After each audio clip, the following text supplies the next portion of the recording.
Talking about personality in mind, tell me a little bit about like what is proper Afghan temperament, and also what do you guys do as exhibitors to kind of bring out the best in your dogs, and also what's the appropriate handling style to keep them being good. That's for you. accurate. Talk about temperament and what's the appropriate handling style. I like that question. Because you see a lot of variation. Back when I started, you didn't really have to be a great handler. You kind of just went in there and casually showed your dogs. But then, and we groomed them, but not quite to the extent they do today. And there just wasn't that feeling that you had to really show them. But you should show them so that they basically show themselves moving. You shouldn't be choking them up or anything like that. They should move loosely and freely and look like they're enjoying it. But I can't tell you about getting into their heads, because that's just another thing. We had the last bitch we finished. She was a real challenge. She was a real challenge. Helen had a heck of a time with her. She couldn't get her to do this, couldn't get her to stand. It's very stubborn. And so I finally said, well, you're having a little trouble with her. Let's try. Harry Bennett's been a good friend of ours. He gets in the brain of Afghan. And he tries to get in the brain. Well, he tried to show her one weekend up in Virginia, and it was like embarrassing, except for one day, and she wanted a specialty. And she was fabulous that day. And she was fine. Then we took her out to shows in Atlanta. We were living in Chapel Hill, North Carolina at the time. All of a sudden, she started to show. She liked it. They do that. But you just can't tell. They have their own little thing. And independent. Then she finished in a flurry really quick, like 4 majors in a row. So you just don't know. You just don't know. And I can't tell you how you get in the head of them, but nobody ever used to show them with any,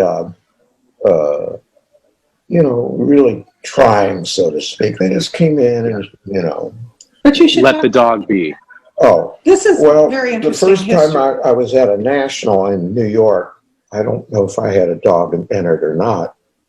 This lady came in I hadn't met. She was from the West Coast. It was Kay Finch. No, there were all these people I'm talking about that just casually showed their dogs. Here comes this lady dressed to the T's, and she had her dogs. And I didn't always agree with all of her, greetings or her dogs, but boy, could she show. All of a sudden, these dogs are presented, and their heads are high, and their tails are high, their coats are groomed. I says, "Oh my God!" And this was competition. And that's a lot of it. People that can't show these dogs, and some of these people that lug around the ring with them, even though they want to show their own, they probably shouldn't be, because, and you get past the point when you can run around that ring and make them look right too. So I don't necessarily recommend handlers, but I very much think in all breeds that your dog ought to be shown to the best advantage. And people that don't, when they'll come up and say something to you, you don't like to tell them, well, don't show your own dogs. But in a lot of cases, it's true. I see it. You just look around that ring and say, my God, these people just don't know how to show dogs. Not that I'm an expert at showing, certainly not anymore. I was better years ago, obviously. But, you see that when you're judging, and you long to have these dogs shown right. And someone so you can see what they are. Well, I just had my hip replaced, or I just had my knee replaced, or my this is hurting or that's hurting.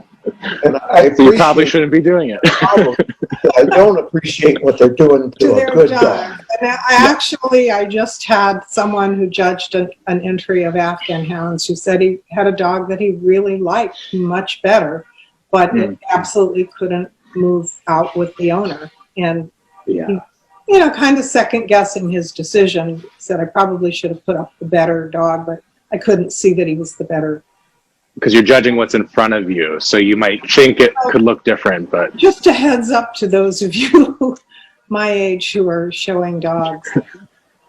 Watch yourself on video. yeah, that's a really good point. I'm speaking to myself here as well. So. Well, you know, we've had a lot of experiences showing dogs, and we've enjoyed them all. We're still doing it. So I think that's pretty significant.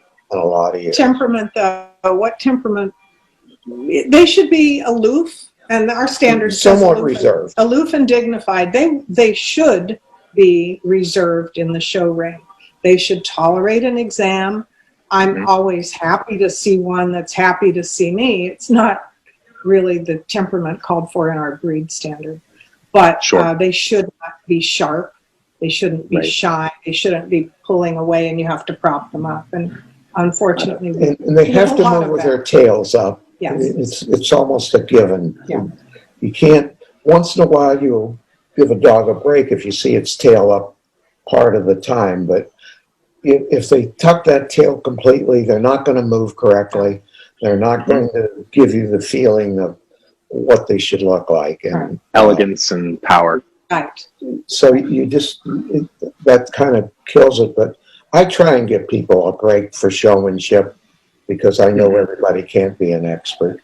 And there are some, you know, I always think about it in does. When I judge does, I'll judge these does, and it's almost all good people show up. They all know how. They know how to open the mouth. They know how to, they just know how. Right. One end to the other. And then something happens where they go winners, and then somebody else takes that dog in for the breed. I say, my God, did I put up that dog? Right. In that breed, in that breed, there is that much difference. If you can't pull them together, you just don't have. It looks like a different dog. Yeah. Completely different dog. So, but you know, then they might have another dog to show in specials and things, and hand it off to their handler or to their assistant or whatever. Sure. But that's a breed that I never saw dogs that fall apart more than that breed, and with they can pull them together.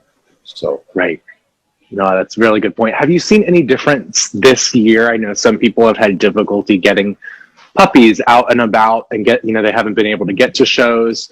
Have you noticed any difference in puppy behavior or performance in the ring because of the lack of shows and experience in any breed? Yeah, a little bit, somewhat. I had one woman say to me the dog wasn't shy. I can't even remember what breed and what show because I've done so many lately. Says, well, this is a Covis puppy. COVID's all they know. Yeah. And I, we respect this Covis thing, but, if we're kind of like this, if your dog's not ready, don't show it. Don't take them out. Don't take them out. Or practice at a training class or do something. And I understand if it's, and you want to cut them a break, but then there's this one that comes in with a dog. It's been through COVID, just like yours. And Yep.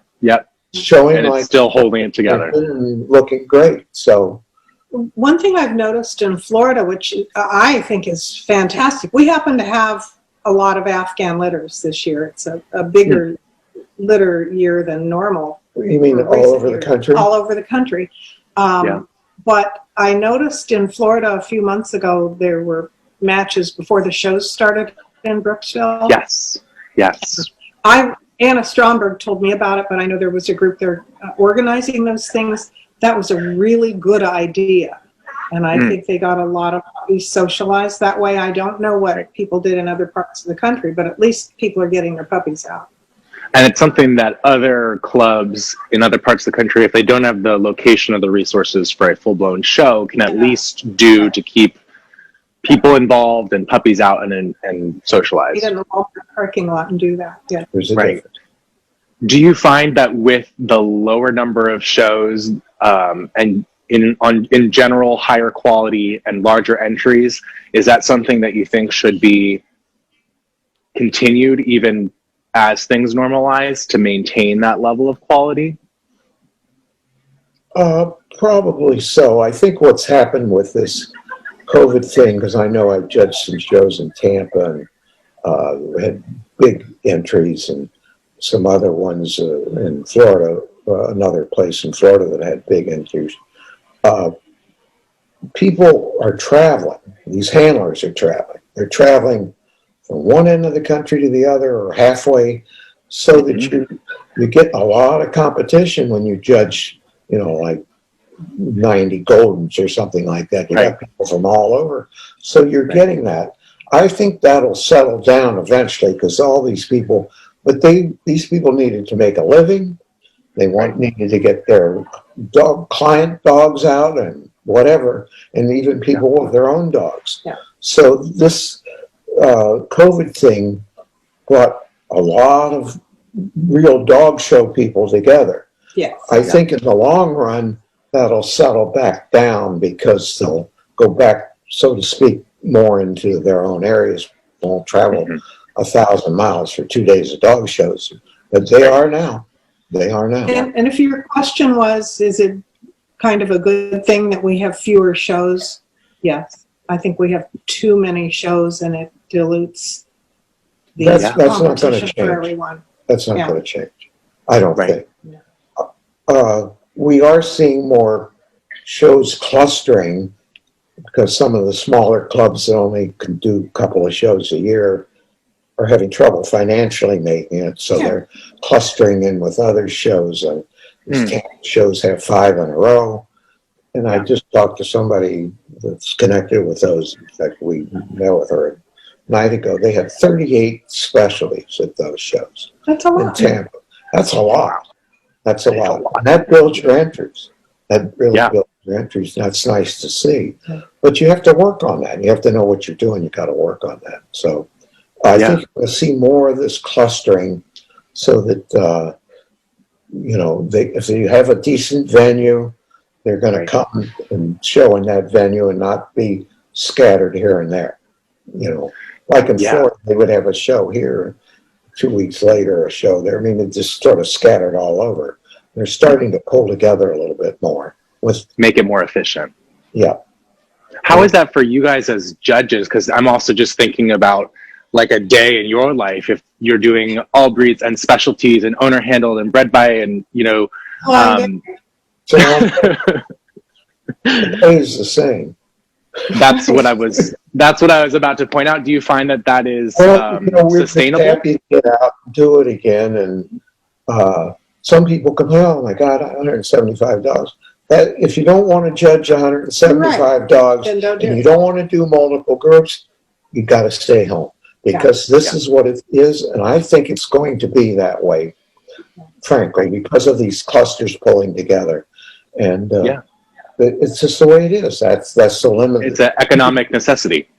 You can set your limit lower with the American Kennel Club, but you won't be asked to judge too much, because they're looking at the numbers. They're looking. I understand that. And I don't blame them. They're looking at the dollars and cents, and whether they can keep these clusters or these clubs alive. They need judges that'll work. And while it's fun, it still gets to be, by the end of a long day like that, you've done something. It's good exercise. It is. And I'm sure it keeps your keeps your sharp, and also keeps your perspective of dogs, I think, fresh as breeders and exhibitors, because you're seeing dogs in all different parts of the country and your breed and others. I love that.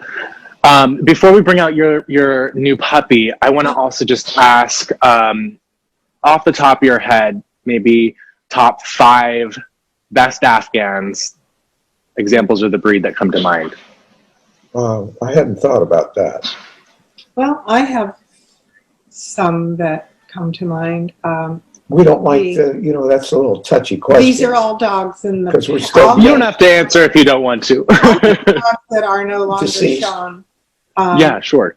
Dog that I gave the national specialty to in 2012 was Champion Theon's Mowgli, and I feel that he was one of the closest representatives of the breed to this breed standard that I've ever judged, and he was not exaggerated in any way. Beautiful, elegant outline. A dog that I only saw once, and I think Bob even awarded him points, was a famous dog in our history, Champion Mecca's Falstaff, who really stamped a look and aura on many dogs. Just shown by its owner. Never had a handler. Yeah. Wow. Well, you go ahead and name a couple. Well, I'm just thinking of Trist, the Trist bitch, the Trist of Grandeur. I gave her the national in 1995. She's a beautiful bitch. But I had others that were beautiful there too. The bitch I gave the national to this year, I have a picture of her here. What's her? Oh, her name is Champion Pallavi Marilyn Merlot, and she's had a very successful few years. Beautiful breed type. She has litter mates that are, that kennel is very consistent in type and quality, and she has litter mates that were doing equal amounts of winning, not winning the national, but. Right. But she has won the national previous to that, at least one. Yes. And she's won a group at the AKC show. Yeah. But she's always won by her owner, who I wouldn't call him a novice because he's not. He's a good handler. But he doesn't. He's just an owner. But he doesn't come out every day. He shows this bitch where he thinks he can really do well. And I'm not even sure if he's still showing her because she's no youngster anymore. But she's probably 6, 7. Yeah, probably 7. Something like that. But she's beautiful breed type. I don't know. I'm sure there's others. Well, there are. Terry Tevlin handled a very beautiful bitch from Japan a couple of years ago whose name was Palestina, but I cannot remember her full name. She was a very elegant, not exaggerated, very smooth. And some other dogs of that line have been very similar and very nice, done well in the U.S. Well, lots of dogs over the years. None come to mind right now. Well, I love too just that of all the dogs you just listed, they're all from different kennels, different bloodlines, different parts of the country. And I think that's again a testament to your breed as a whole, that there is that depth of quality where it's not all in one basket. And I think that all the dogs we've named came from what I call true breeders who did have a consistent look. They had a vision for what their dogs looked like in the past and look like now.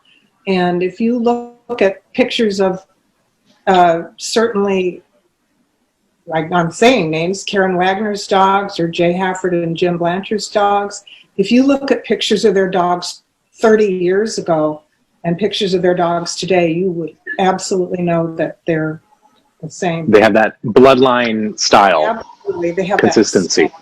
And the Mecca dogs were very consistent and beautiful. No, they're no longer a line that's in existence, but they were very distinctive. Many other. I love that.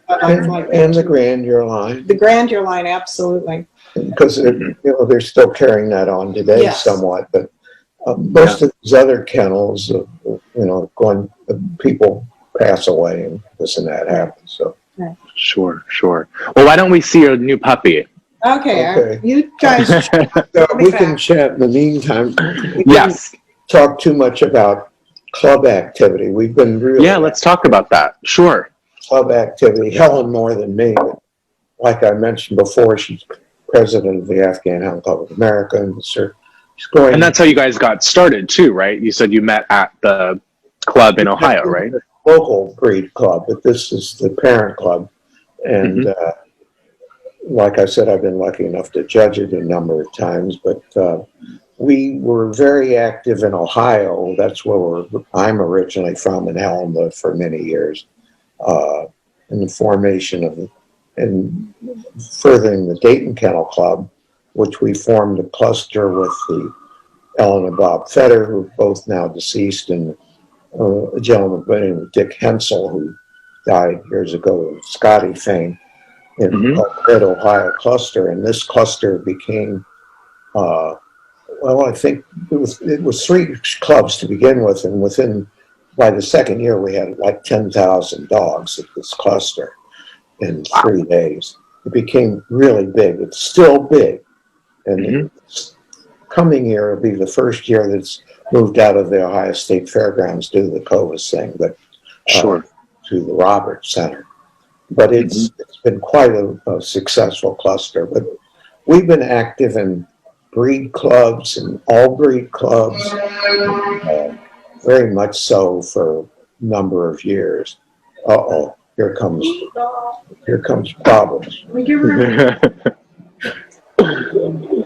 You'll like her. She's really cute. Oh, can't wait. She's really cute. Okay. Here we go. Who is this?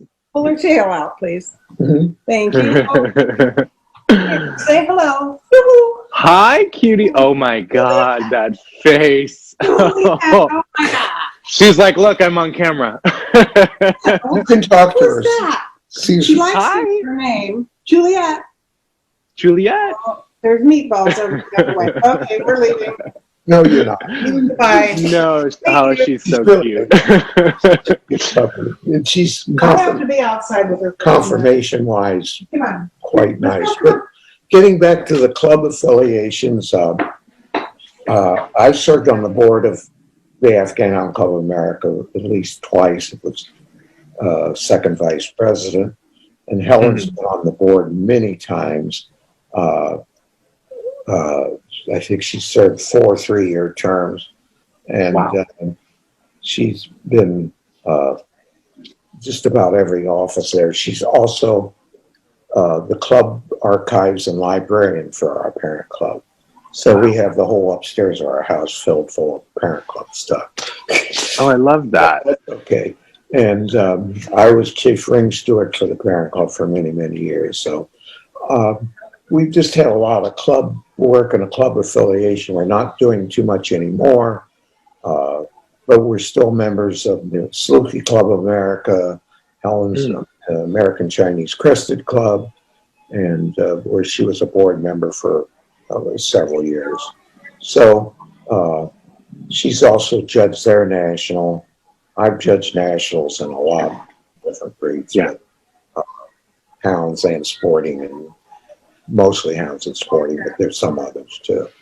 Right. So I've talked with a couple people about how even with younger people, there's sometimes a lack of awareness about the importance of club membership just for the sake of keeping the sport going. What are your thoughts on that? we think it's important because you interact with people and other breeds. You go to shows with them. You become friends with them. Some of my friends that I think I sort of got started in dogs. 2 of them are all, or one, at least one of them is an all breed judge now. And, you know, you're kind of proud of that because you kind of mentor them a little bit. Helen has a lot more patience with new people than I do. I try and have patience with them, but you know, it doesn't always work. We all have our... It's, you know, your days are so full with judging or showing that you just don't have the time used to. And unfortunately, we don't have bench shows much anymore. When we had bench shows, we all sat around, we all were friendly, and we all looked at each other's dogs. We all talked about where we were going and what we could do next and so forth. We met all kinds of people, handlers, breeders of other breeds, and I think club activity really helps you with all that. You get to know a lot of people. Yeah, definitely. I think just keeping people at the dog show.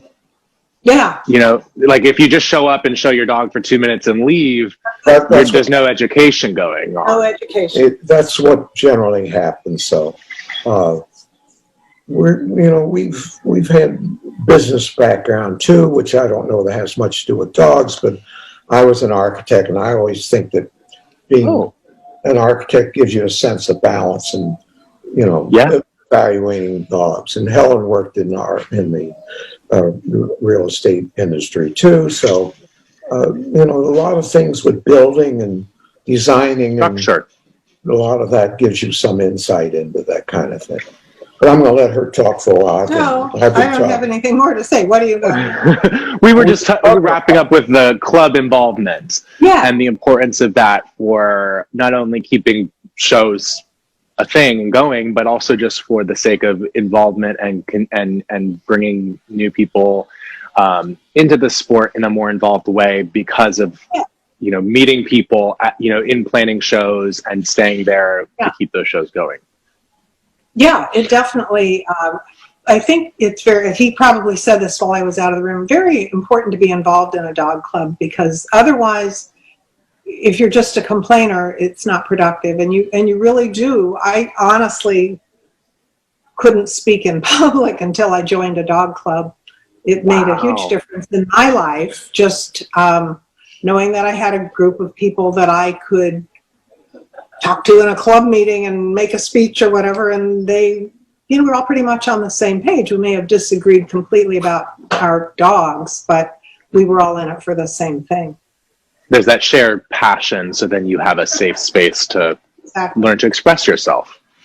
I think that's wonderful. And he was also talking to just about like the lifelong relationships that come from that. One of his closest long friends is an Albury judge now.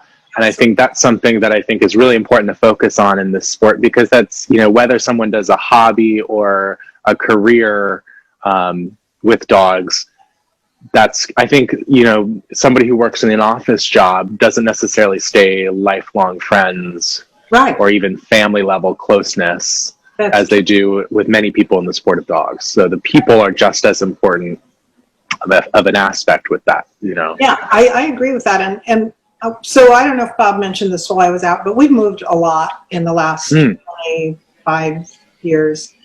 And we've lived in maybe 6 different cities, and, somewhere on the West Coast, some in the East. And my non-dog friends are always surprised when they say, "What are you going to do when you move to a new town?" And I say, "Well, I know 20 people there." Yes. Not, unless you're in a competitive sport. Right. I don't think you have that opportunity. So everywhere we go, there's family of some sort. I love that. I think that's a wonderful way to wrap up our interview. I really appreciate you guys taking the time to share about your life in dogs, and I think it's such an important insight for somebody, especially on the new end, to see where a career in dogs and just a life in dogs can take them, and how it can add to their life in a meaningful way, like it has for you guys. Thank you. Very nice. Nice to talk to you. Have a good week. It was so great to talk to you guys as well.